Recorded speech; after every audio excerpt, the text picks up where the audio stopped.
Sampaikan sabda-Mu Tuhan, kami siap mendengarkan firman Tuhan. Ajari kami untuk selalu setia dalam setiap musim kehidupan. Senantiasa mempersembahkan korban yang berkenan, ada masalah atau tidak. Tuhan terima kasih. Latih ya Tuhan keluarga Saat Teduh, dewasakan secara rohani. Pakai hamba-hamba-Mu ini. Sembunyikan di balik salib Kristus tapinya. Dalam nama Yesus, haleluya. Amin. Puji Tuhan. Ambil catatan dan Alkitab. Seperti luar biasanya, kita belajar firman. Saya berikan judul, korban yang berkenan dalam masalah. Ya, korban yang berkenan dalam masalah. Kejadian pasal 8 ayat 15-22. Sebenarnya dalam atau tidak dalam masalah ya, tetap harus mempersembahkan korban kepada Tuhan. Karena Tuhan itu layak menerima segala sesuatu dari kita. Tuhan itu enggak greedy atau serakah, maunya yang terbaik, maunya semua, enggak. Tuhan itu menguji iman kita. Karena itu jangan lenyapkan korban ketika Anda dalam masalah. Karena tanpa korban tidak akan ada kemuliaan. Korban yang berkenan kepada Tuhan itu seperti bahan bakarnya atau seperti kayu bakar. Ketika api turun itu dia cari mezbah. Nah, korban bakaran kita, korban persembahan kita, maksudnya persembahan korban kita yang berkenan itu sangat menentukan kemuliaan yang Tuhan akan kerjakan di dalam hidup kita. Karena itu jangan lenyapkan korban mentang-mentang kita di dalam persoalan. Jangan pernah kita itu menahan apa yang menjadi hak milik Tuhan. Dan jangan pelit sama Roh Kudus. Sebab Tuhan Yesus itu tidak pernah kekurangan apa-apa. Dan Tuhan adalah gembala kita, kita pun tidak akan kekurangan sesuatu. Ikut Tuhan itu selalu klop pada akhirnya. Selalu klop. Tidak pernah kekurangan apa-apa. Mari kita baca firman Tuhan, Kejadian pasal 8 ayat 15 bunyinya, lalu berfirmanlah Allah kepada Nuh, keluarlah dari bahtera itu, engkau bersama-sama dengan istrimu serta anak-anakmu dan istri anak-anakmu. Segala binatang yang bersama-sama dengan engkau, segala yang hidup, burung-burung, hewan, dan segala binatang melata yang merayap di bumi, suruhlah keluar bersama-sama dengan engkau, supaya semuanya itu berkeriapan di bumi, serta berkembang biak dan bertambah banyak di bumi.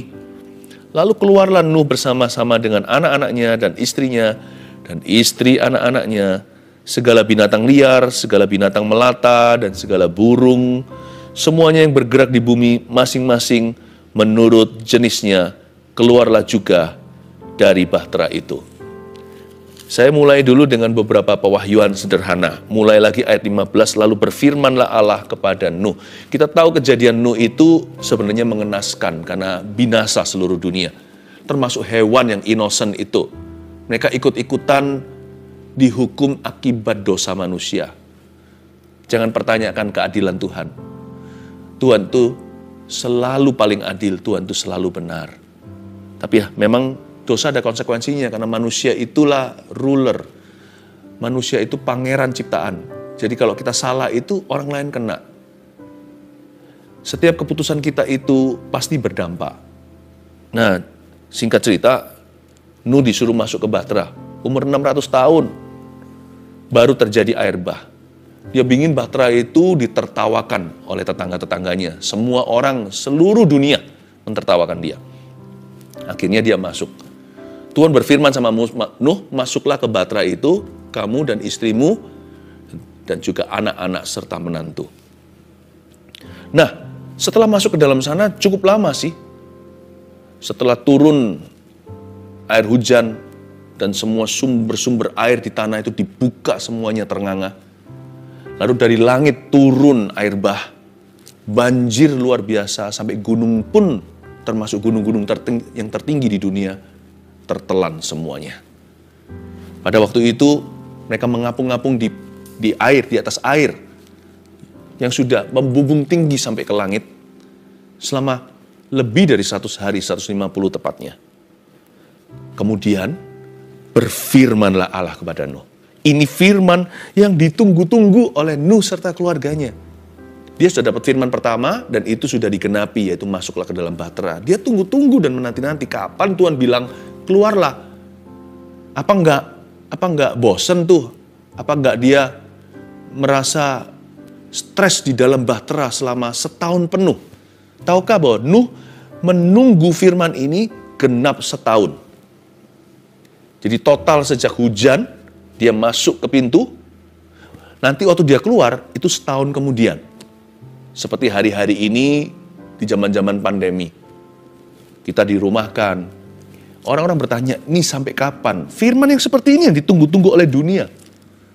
Ditunggu-tunggu oleh setiap kita. Kapan ya berlalu?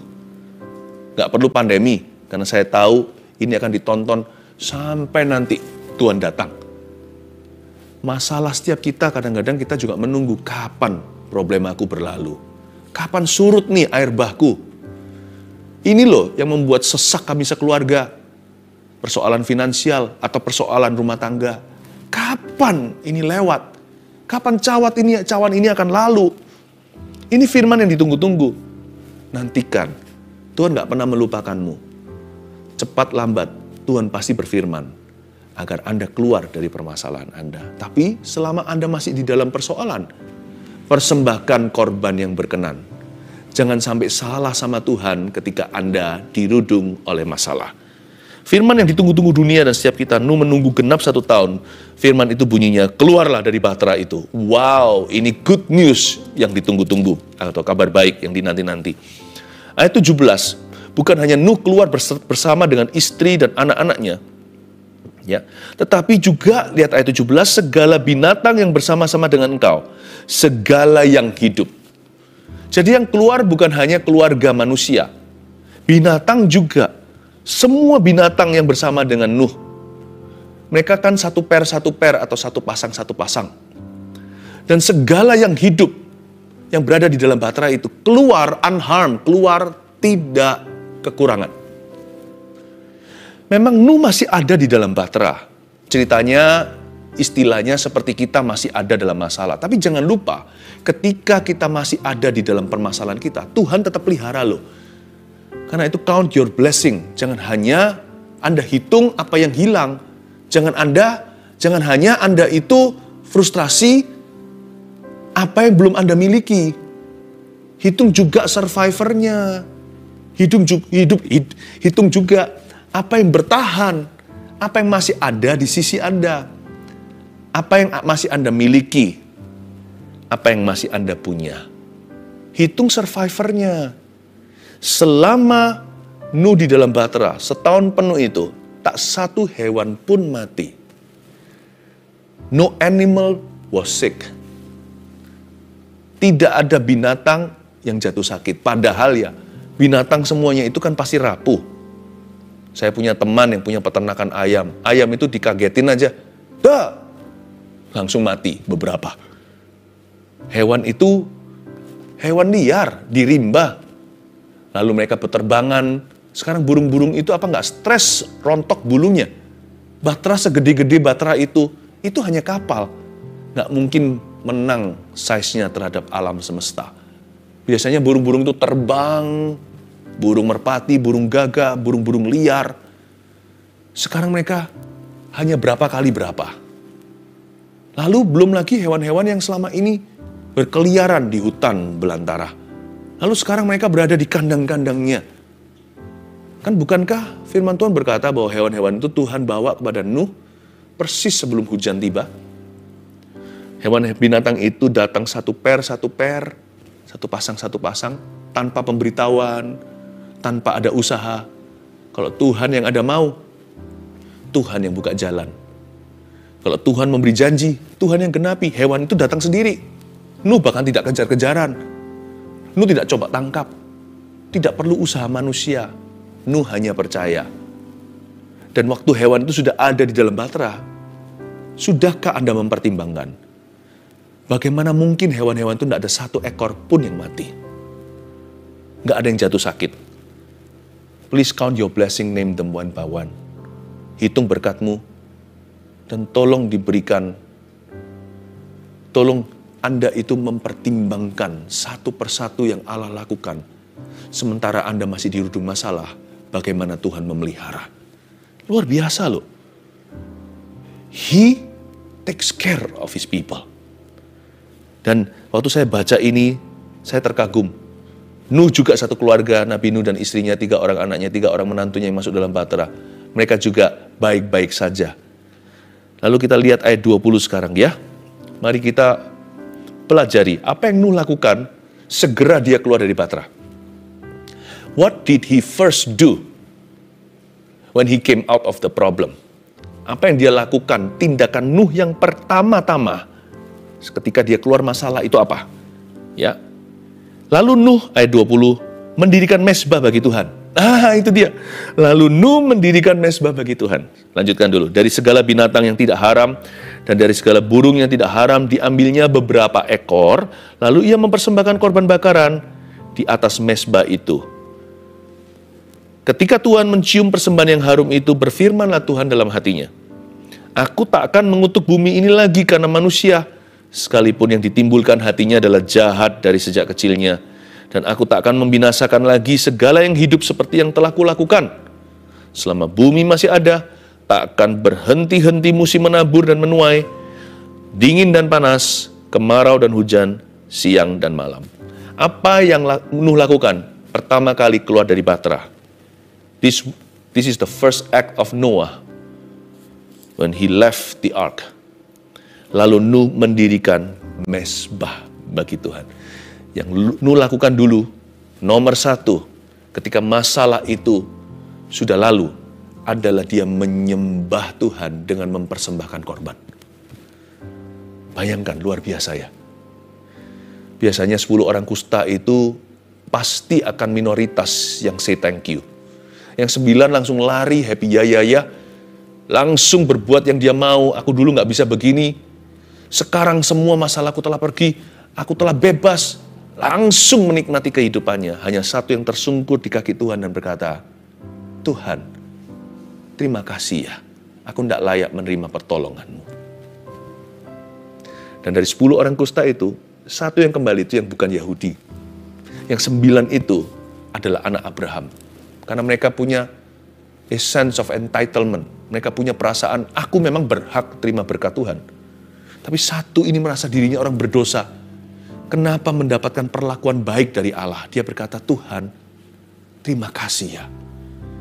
Nuh ini, sepanjang berada di dalam masalah, dia menjaga hati yang penuh dengan gratitude. Dia menjaga hati yang penuh dengan terima kasih. Dan dia menjaga hubungannya dengan Tuhan. Hubungannya tiada lain dengan Tuhannya adalah kekaguman. Dan dia memelihara spirit demikian. Aku mengagumimu Tuhan. Aku mengagumi your wrath atau penghukumanmu. Aku mengagumi amarahmu. Tapi aku takut akan itu. Namun aku mengagumi lebih dari itu adalah kasih setiamu. Waktu dia lihat kanan kirinya, hewan bek-bek, bahkan yang macan, bahkan hewan yang buas sekalian. Dia melihat dan berkata, kau pelihara ciptaanmu. Ya Tuhan, sekalipun dalam marah engkau tidak pernah totalitas. Engkau selalu memikirkan masa depan kami. Tapi kalau engkau mengasihi, Tuhan itu brol-brolan. Tidak mikir dan menahan. Tidak pernah menghemat apa-apa. Kalau dia betul-betul mencurahkan kasihnya sama kita. Bahkan dia berikan anaknya. Tapi kalau Tuhan marah, dia tahan-tahan diri seperlunya. Harusnya Nuh juga ikut binasa. Nuh juga orang berdosa, tapi Tuhan tidak hitung dosanya. Tuhan furi dia. Karena dia berusaha untuk mengenal hati Allah. Tuhan itu baik ya. Yang Nuh pertama lakukan ketika dia keluar dari permasalahannya, yaitu keluar dari bahtera adalah he gave God the best sacrifice. Sacrifice apa sih? Pengorbanan apa yang dia berikan? Kan cuma potong hewan. Itu sekarang juga ada kok. Tunggu dulu. Kita lihat hewan sisa dikit waktu itu. Kalau Anda mempersembahkan sesuatu sama Tuhan, kalau dari kelimpahan, itu banyak orang bisa. Tapi kalau dari kekurangan, nah itu dia. Dari segala binatang ayat 20b yang tidak haram, dan dari burung segala burung yang tidak haram, diambilnya beberapa ekor. Bukankah sepasang-sepasang? Kadang-kadang kita kurang hati-hati baca firman. Seringkali kita asal-asalan. Kalau kita betul-betul seksama, makanya kalau baca Alkitab itu jangan sambil melakukan hal-hal lain. Menyendiri, renungkan, ada banyak detil-detil nggak hilang. Kalau Anda telusuri firman Tuhan, hewan-hewan itu datang sepasang, tapi Nuh memang mengambil dari binatang yang tidak haram dan burung yang tidak haram itu, diambil itu 7 of them. 7, bukan sepasang doang. Jadi ini adalah suatu persembahan korban yang sangat mahal. Nuh bayar harganya, karena akal sehat pasti berkata, simpan, jangan dipersembahkan. Karena kamu pasti akan butuh masing-masing itu nanti. Karena jumlahnya langka, setiap hewan hampir punah. Akal manusia Nuh pasti berkata, dihemat, jangan kasih ke Tuhan. Nanti kalau dari kasih, gue nggak punya. Jangan diberikan untuk persembahan atau untuk korban bakaran. Karena waktu nggak ada. Masa bisa aku worship, apalagi melayani? Saya ini nggak punya waktu. Komoditas paling mahal dalam hidupku adalah waktu. Mungkin profesi Anda menuntut Anda setiap waktu yang Anda miliki. Mana bisa aku berdoa? Kalau Anda mau memberi sesuatu kepada Tuhan, berikan yang mahal. I will not give that which cost me nothing, kata Daud ketika dia membeli tanah Arauna, di mana dia melihat malaikat Tuhan menghentikan tulah. Dia bangun mesbah, mau dikasih for free, dia nggak mau. Dia berkata, aku nggak mau mempersembahkan apa-apa kepada Tuhan kalau tidak kubayar harganya. It was a costly sacrifice, itu adalah pengorbanan yang luar biasa karena hanya ada sisa 7 dari masing-masing jenis yang tidak haram itu. Kalau dia persembahkan 1-2 aja, di sini dikatakan diambilnya beberapa ekor, nggak mungkin 1, 2-3 ini. Itu sudah nggak ada lagi di atas muka bumi. Merpati sisa 7 ceritanya. Ambil 2, sisa 5 seluruh dunia. Makanya panda itu adalah hewan yang dilindungi. Jenis ikan tertentu. Ada beberapa macan yang sudah punah. Singa juga dijaga. Konservasi. Padahal jumlahnya seperti badak yang banyak diburu. Diburu untuk ininya. Itu kan dijaga luar biasa. Karena sisa hanya berapa ratus atau berapa ribu. Itu masih ratus dan ribu. Ini 7. Dipersembahkan untuk Tuhan. Jangan perhitungan sama Tuhan. Ketika dalam masalah, orang biasanya jadi kikir. Saya tidak bicara soal uang. Saya bicara soal hidup ini. Saya bicara soal hati. Hatinya bisa jadi picik. Ya. Dan Nuh mempersembahkan itu. Makanya ayat 21. Ketika Tuhan mencium persembahan yang harum itu, berfirmanlah Tuhan dalam hatinya karena dia tergerak. Aku tak akan mengutuki bumi lagi karena manusia. Ketika Tuhan mencium persembahan yang harum itu, yang Tuhan cium bukan dagingnya. Yang Tuhan cium adalah hatinya. Tuhan mencium hatinya Nuh. Nuh tidak mengikuti akalnya sebagai manusia. Nuh mengikuti akal kasih karunia. Suara kasih karunia beda sama akal sehat. Akal sehat tadi, simpan saja. Karena tinggal sedikit loh ya. Kalau kasih karunia bunyinya begini. Persembahkan, bukan spare them, but slay them. Korbankan. Karena Tuhan layak untuk menerimanya. Lain, aku nggak punya waktu. Korbankan suatu waktumu yang terbaik untuk Tuhan. Bukan karena engkau punya waktu, aku punya waktu. Tapi karena Tuhan layak menerima semua waktu kita. Tuhan patut mendapat yang terbaik dari kita. Because He is worthy. Itu yang Tuhan cium pada persembahan Nuh. Lalu Tuhan saking tergeraknya begitu terharu, Tuhan berkata dalam firman-Nya yang tidak bisa ditarik kembali, aku tidak akan mengutuki bumi ini lagi. Karena manusia. Kita harus bersyukur, berterima kasih sama Nuh. Karena korban hari itu, semua manusia hari ini tidak akan lagi mati dengan cara air bah. Bisa saja ini ada ronda 2. Tapi hari ini kan tidak pernah global scale atau skala global. Ada hanyalah sana sini banjir, tsunami bahkan sedih sekali kalau ada korban jiwa. Tapi nggak pernah seluruh bumi tenggelam karena air bah. Kita harus berterima kasih pada seorang yang hatinya itu generous sama Tuhan. Yang hatinya itu murah hati. Hatinya itu memberi. Hatinya itu menyembah. Oh, we must be grateful. Not only to God, but to Noah. Kita harus bersyukur bukan hanya pada Tuhan, tentunya pertama dan segala-galanya. Yang terutama adalah Tuhan Yesus Kristus, tapi juga harus berterima kasih sama Nuh juga.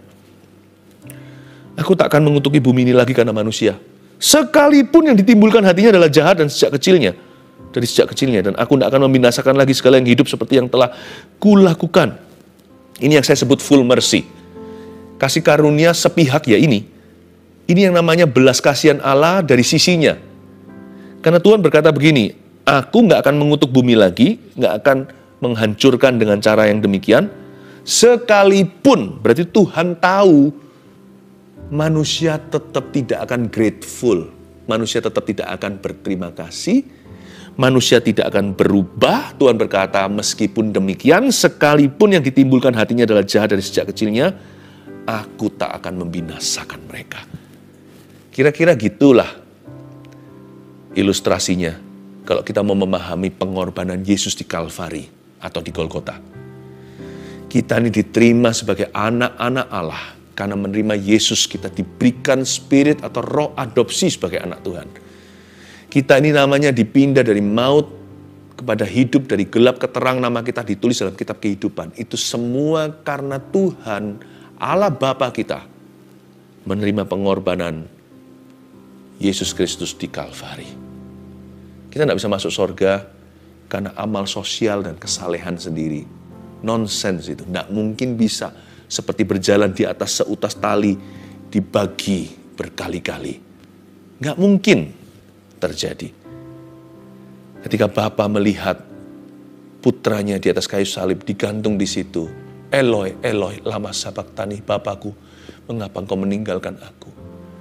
Ketika dia berdarah tidak rupa manusia, dia mencium persembahan Allah Putra. Dan dia berkata, aku tidak akan membinasakan. Sebut namamu sendiri, Jeffrey. Aku tidak akan membinasakan Lucia. Aku tidak akan membinasakan Lorraine. Aku tidak akan membinasakan Philip Mantova. Tapi aku akan menerima mereka. Full mercy. Tahukah bahwa hari ini Anda ada di dalam kerajaan sorga? Sekalipun kita masih hidup di bumi, Anda sudah didamaikan dengan Allah itu bukan karena kebaikanmu. Itu karena persembahan Yesus Kristus. Nah, ayat 22, selama bumi masih ada. Jadi Tuhan tak akan membinasakan lagi segala yang hidup. Tak akan berhenti-henti musim menabur dan menuai, dingin dan panas, kemarau dan hujan, siang dan malam. Sedikit informasi aja, kayaknya setelah air bah itu ada perubahan ekologi di environment atau di alam semesta. Zaman dulu, sepertinya hanya ada satu musim, satu iklim. Seolah-olah waktu itu climate-nya moderat saja. Jadi sejuk begitu seperti di Taman Eden. Tapi sejak hari itu sudah ada varian. Ya, varian temperatur, ada variasi musim. Masuklah dunia ke dalam yang namanya Ice Age. Atau musim dingin juga. Mungkin di zaman-zaman itu banyak sekali hewan-hewan sebelum air bah itu yang punah. Lalu setelah itu bumi masuk kepada musim menabur, musim menuai. Dahulu kala kayaknya nggak perlu menabur, sudah ada di mana-mana. Tapi sekarang tanah pun berbeda. Dingin dan panas. Ada kemarau dan hujan. Ya. Selain itu, bukan hanya siang dan malam, sepertinya semua kejadian air bah itu mengubah bumi di mana kita tinggali. Sehingga manusia sejak air bah tidak pernah hidup lagi seperti zaman dahulu kala 900 sekian. 900 tahunan udah nggak ada. Usia manusia jadi pendek. Saya nggak tahu ya, tapi interesting aja, sekedar bercerita aja, kongko dengan Anda. Air yang memisahkan, yang dipisahkan dengan space atau dipisahkan dengan langit di atas itu kayaknya itu dibuka tingkap langitnya, mungkin ada lapisan tertentu sudah tiada. Jadi hari ini manusia hidup tidak sepanjang sebelum air bah. Tapi untung sih, manusia itu pikirannya sejak kecil adalah jahat. Hidup lama-lama hanya merusak secukupnya. 780 itu pun dekorasinya banyak penderitaan. Anggaplah salib lah. harus melalui banyak penderitaan untuk masuk dalam kerajaan sorga. Cukup menurut saya. Tidak, cukup usia manusia sekarang untuk memuliakan Allah. Nah, selain itu, kalau kita melihat sekarang siang malam, dingin panas, winter, summer, manusia tambah jahat, tapi tetap terus berlaku. Ada kemarau, ada hujan, menabur, menuai. Harusnya kita itu semakin memuji Tuhan dan berkata, wow Tuhan, Engkau setia ya. Dari sejak Nuh sampai hari ini, tidak pernah Kau hancurkan lagi bumi. Kalau saya setiap kali lihat ganti musim, kalau di Indonesia kan hanya musim hujan, musim kemarau. Ada 4 musim, summer, winter, spring, fall. Kita lihat perubahan musim, pagi, malam pagi, saya hanya berkata, Tuhan, terima kasih, Engkau masih percaya kepada kami. Terima kasih, Engkau masih memberi kami kesempatan.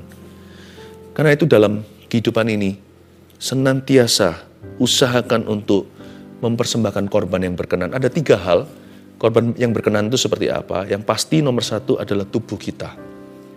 Roma 12 ayat 1 berkata, karena itu saudara-saudara, demi kemurahan Allah, aku menasihatkan kamu supaya kamu mempersembahkan tubuhmu sebagai persembahan yang hidup, yang kudus, dan yang berkenan kepada Allah. Itu adalah ibadahmu yang sejati.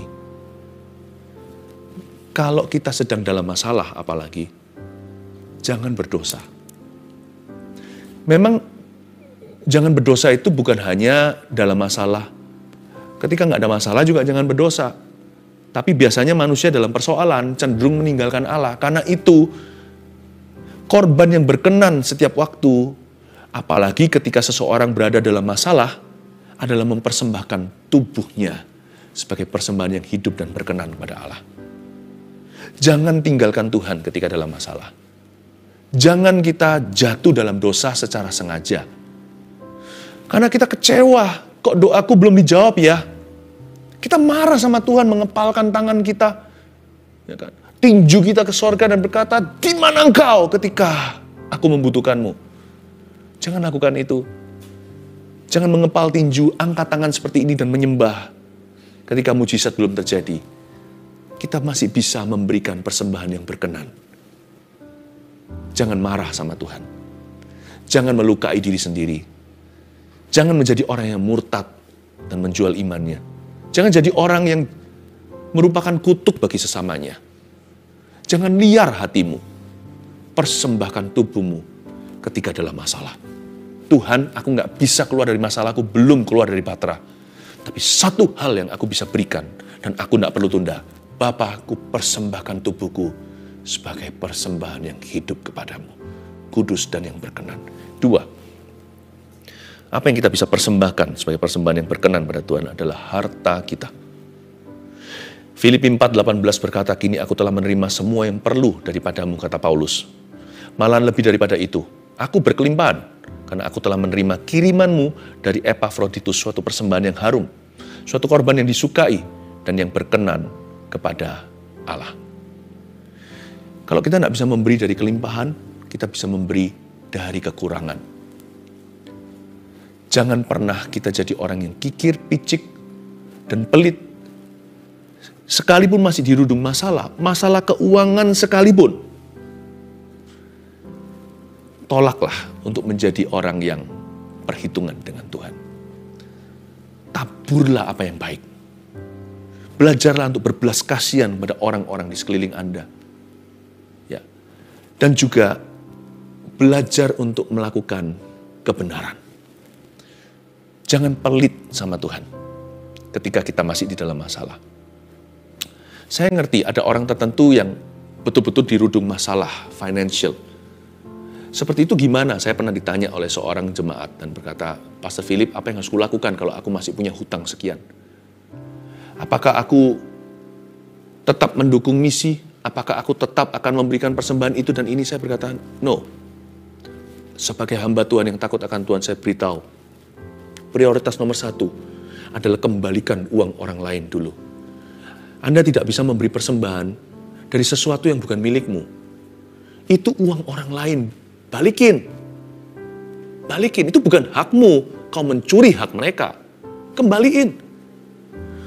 Bahkan tidak bisa memberikan persembahan apa-apa. Enggak boleh. Tuhan tidak mau persembahan titipan, apalagi kalau orangnya itu nggak tahu dan nggak suka rela, mereka lagi marah sama kamu, uangnya belum dikembalikan, balikin. Kalau Anda mau memberi sesuatu, beri dari sesuatu yang merupakan hakmu. Dari kekurangan yang mawas diri, tahu porsi. Saya dulu waktu masih sekolah, kalau saya memberikan persembahan atau saya belajar untuk memberkati seseorang, ya kan langsung, secara langsung, saya ambil dari allowance saya ambil dari uang saku saya yang memang sudah mingguan sekian. Karena saya memang belum berpenghasilan, saya nggak boleh ambil uangnya orang tua. Kebetulan waktu itu salah satu orang tua saya bukan orang Kristen. Sekarang puji Tuhan, satu keluarga dalam Tuhan. Tapi jangan pernah jadi orang yang pelit sama Tuhan. Nggak ada korban, tidak ada kemuliaan. Lihat wanita yang datang janda, atau seorang perempuan tua, atau siapa itu saya nggak tahu, tapi wanita ini luar biasa di hati Yesus. Dia memberikan sepeser, 2 peser uang itu. Dia nggak punya segala sesuatu.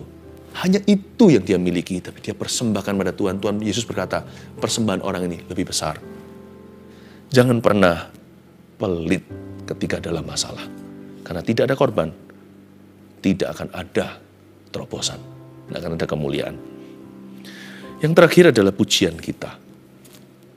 Jangan mengeluh kalau dalam persoalan. Mengeluh dan menggerutu melulu, itu nggak akan membawamu jauh dalam rencana Allah. Malah menggagalkan perkara-perkara ilahi di dalam hidup ini. Pujian kita, korban syukur, itu kita bisa persembahkan sebagai sesuatu yang berkenan kepada Tuhan ketika kita masih berada di dalam permasalahan. Ibrani 13 ayat 15 bunyinya, sebab itu marilah kita oleh Dia senantiasa mempersembahkan korban syukur kepada Allah, yaitu ucapan bibir yang memuliakan namanya. Kita bisa mensyukuri, Tuhan, apapun yang terjadi dalam hidupku, seperti yang kita nyanyi tadi, ajarku berkata Tuhan Yesus baik, tetapku berkata Tuhan itu baik. Syukurku naikkan padamu, sembahku berikan.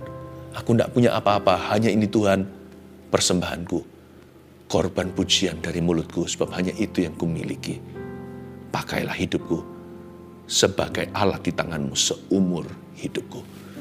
Coba bayangkan, Tuhan dengar gitu, masa nggak terharu? Tuhan akan berkata, nak, kamu sedang diuji dan kamu sedang lulus. Tunggu, nantikan, sebab aku tidak akan berlambat-lambat. Malaikat, perhitungkan iman orang ini seperti Abraham. Saya ulang sekali lagi, apa aja yang kita bisa persembahkan sebagai korban yang berkenan ketika kita berada dalam masalah, nggak usah nunggu nanti keluar dari bahtera. Yang pertama, tubuh kita. Yang kedua, harta kita dari kelimpahan atau kekurangan. Yang ketiga, pujian kita. Jangan menggerutu, jangan mengeluh, jangan pelit sama Tuhan, dan jangan berdosa ketika Anda sedang berada dalam masalah. Haleluya. Izinkan saya bersyafaat bagi Anda, keluarga Saat Teduh, jemaat yang Tuhan sudah percayakan berapa tahun ini kepada kami. Letakkan tangan di dada saja seperti ini while I'm praying, ketika aku berdoa. Tuhan Yesus, ampuni setiap anggota keluarga Saat Teduh, setiap jemaatmu ini, kalau ada di antara mereka, di antara kami ini Tuhan, yang jatuh dalam dosa ketika kami sedang berada dalam masalah, yang tidak kuat imannya lalu menghujat, atau diam-diam di hati meninggalkan Tuhan, kecewa, jadi suam-suam kuku, hambar, udah meninggalkan Tuhan perlahan-lahan, meskipun gak berani totalitas. Setiap jiwa yang murtad, setiap roh yang padam, setiap hati yang lari, kembalilah. Kembalikan, bawa kembali Tuhan di dalam nama Yesus. Supaya jangan nanti kami malu kalau keluar dari masalah, ngalami mujizat Allah, lalu berkata haleluya. Ya, semua orang bisa, anak setan pun mampu. Siapa nggak berterima kasih? Siapa tidak akan happy kalau diberi rezeki? Anak dunia pun begitu, anak gelap nggak ada bedanya. Yang membuat anak terang beda di sini, ketika dalam masalah kami masih bisa bersyukur, kami tetap mengasihi Tuhan Yesus dan kami tetap setia. Berikan roh yang setia kepada hati yang mudah meninggalkan Bapa. Terimalah, keluarga Saat Teduh, kalau ada yang mundur dari Tuhan, kembali ya. Engkau pergi, begitu saja, engkau bisa kembali. Demikian pula, tidak perlu membawa janji palsu, cukup bawa kalimat penyesalanmu. Tuhan itu sudah mengampuni dari dulu. Bapak itu sudah menunggu di jendela atau di pintu rumah untuk anak bungsu itu kembali pulang ke rumahnya. Come back please. Kalau ada orang-orang yang hari ini ya Tuhan selama ini begini sama perkara duniawi dan harta duniawi, hamba berdoa di dalam nama Yesus. Supaya selama masa kami di dalam masa penantian, pandemi contohnya, atau masalah pribadi, ketika kami berada dalam lubang persoalan, izinkan kami menabur apa yang baik dan kaya dalam kebajikan dan kemurahan. Sebab di mana hartamu berada, di situ hatimu berada. Dan hati kita harus berada dalam perkara-perkara di mana Yesus ada. Hamba berdoa Kau tolong yang dalam masalah keuangan. Tapi hamba berdoa, minta agar kami semua tanpa kecuali hamba-Mu, kami menjadi penabur-penabur yang sejati sekalipun kami belum menuai hari ini. Dan kalau kami menuai, kami tidak lupa seperti Nuh yang membangun mezbah bagi Tuhan. Tuhan, hamba berdoa, terimalah korban pujian, nyanyian kami hari ini. Dari hati kami terdalam, kami persembahkan korban syukur semua Tuhan. Beribu di atas ribu dan ribu-ribuan. Kukumpulkan semua di mezbah sekarang di sini di mana hamba-Mu berada. Dari situ keluarga saat teduh, aku kumpulkan di mezbah besar Elia ini. Kamu bawa naik membumbung tinggi ke atas sorga sampai tercium oleh Tuhan harumnya persembahan umat. Sebagai imam, ku persembahkan, ya imam besar Yesus Kristus, Engkaulah yang membawa korban syukur kami langsung kepada Bapa.